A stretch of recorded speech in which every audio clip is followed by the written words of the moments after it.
Zachary Gery. Amazing audience, we are live again. Good afternoon, good afternoon. Good afternoon, Zachary Gery. How are you doing on this wonderful, beautiful day? I'm doing great. Doing great. How are you? I am excellent. I'm really excellent. Loving the Aweber vibes. Yeah. It's amazing. You have the t-shirt. Is the t-shirt coming out in the shop? Yeah. Big up to Aweber. You know, tell me which of your talents is responsible for us connecting at this time? My primary talents are in product management, so focusing on how we can translate customer needs into product solutions. So at Aweber, I'm a big part of that process and trying to figure out how we can translate need into actual software that people can use and actually makes a difference in everyday life. So how do you interact with that? Are you interacting with the statistics part of the information, or are you interacting with the with what your team is telling you people are requesting? It's a great question. Actually, it's a lot of everything.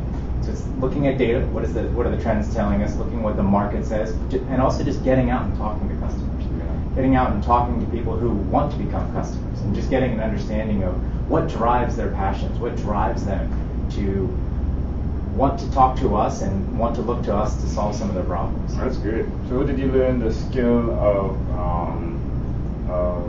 let's choose, my beautiful wife is over there, sorry, she took my sides out for a second.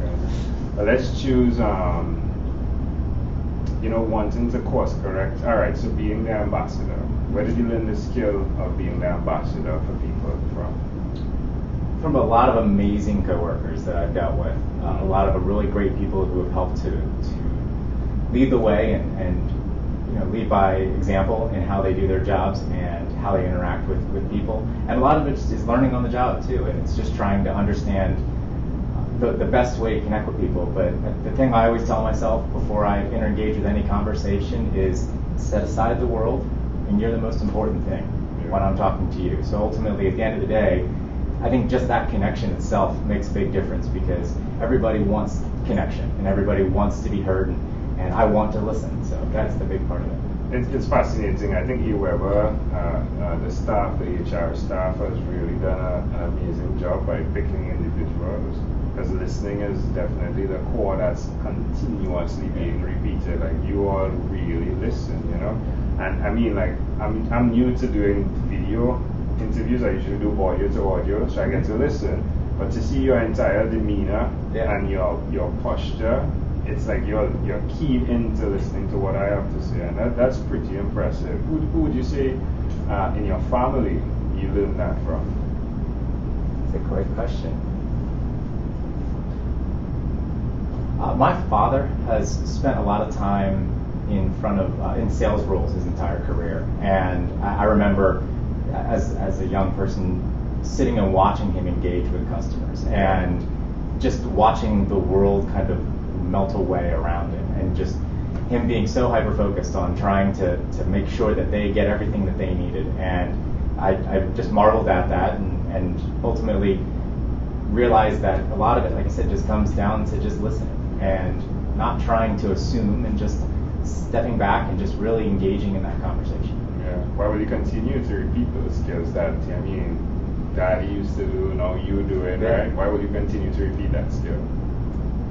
Because I find it's the best way to connect with people. It's the best way to get beyond, I feel like in the modern day when people connect, there's a subtle defensiveness, or just a subtle, just a subtle wall that people always put up, and just stepping into the conversation and showing your interest, showing your vulnerability, it really opens up the other person to conversations, and that's when you get past this kind of surface level, and you actually get into really great conversations. And I love talking to people who are passionate, and that passion can be positive or negative. It can be kind of aggressive, and I love either kind of passion, because passion shows me you're interested, and that you're really. And so even if you're sitting here saying, I can't stand this, I want to know more about that, because if you're passionate enough to say, I'm really frustrated by this, then I want to know why, and I want to be able to understand it and see, especially in the roles like Aweber, see if there's something I can do to help. Yeah, that's amazing. Ooh.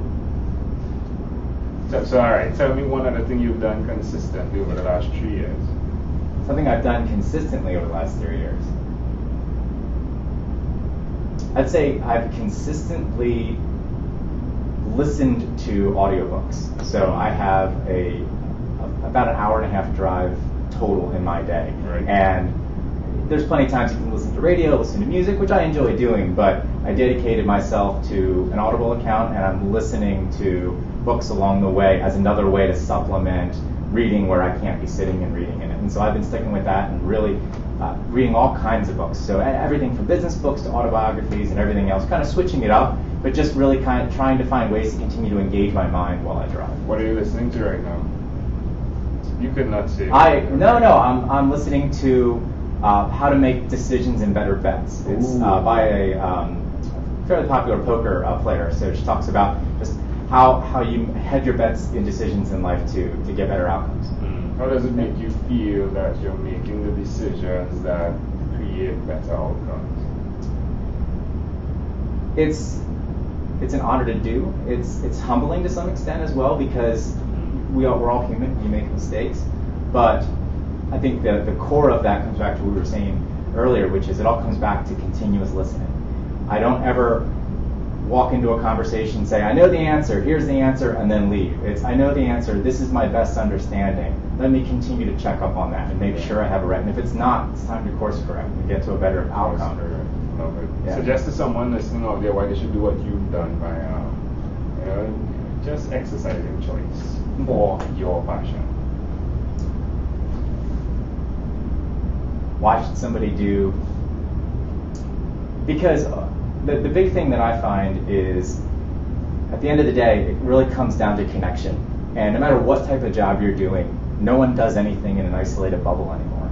And ultimately, the world is becoming more and more connected. And that connectedness ultimately implores us to actually connect with people at a more intimate level and a more connected level. Because technology, although people look at it and say technology is creating more of a surface level connection, it's actually giving us the opportunity to create deeper connections, to connect with more people than you've had to before. Yeah. But you got to make that investment. And so if you make that investment, it will return, and ultimately that'll give you an opportunity to invest in others. I agree. Yeah. Love it. Well, let's switch gears for a moment now. Let me invite you into my imaginary time machine that is surrounded with beautiful blue Caribbean water. I'm home again. Yeah. What is your earliest childhood memory? That's a great question.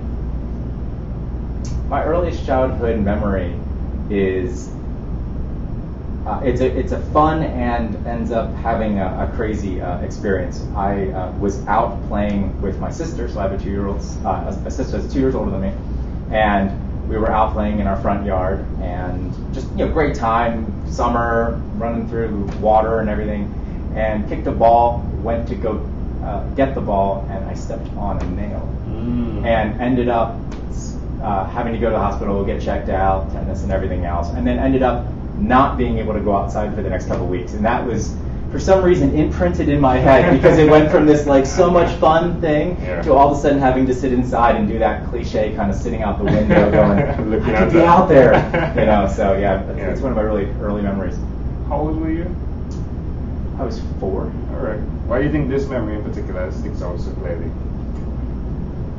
I think it sticks out clearly because it spanned the range of emotion. And I feel like that those are a lot of the ones that stick out. I think that for me, memories that have just evoke only one emotion are strong, but not as strong as the ones that kind of go through a roller coaster. And that's why sometimes the memories of where I'm stressed out about something, and then it works out, but then it kind of doesn't, or it works out and then I make this great new connection. And those are the ones where I kind of go through a various roller coaster of emotions, and those are usually the ones that stick with me more. Can I offer an interpretation to the thought picture you created in my mind with that memory? Yeah. I love the idea of how we can become trapped within ourselves when one indicator occurs, and I'll explain that. So you stepped on the nail, and then your mindset went to I'm in the house.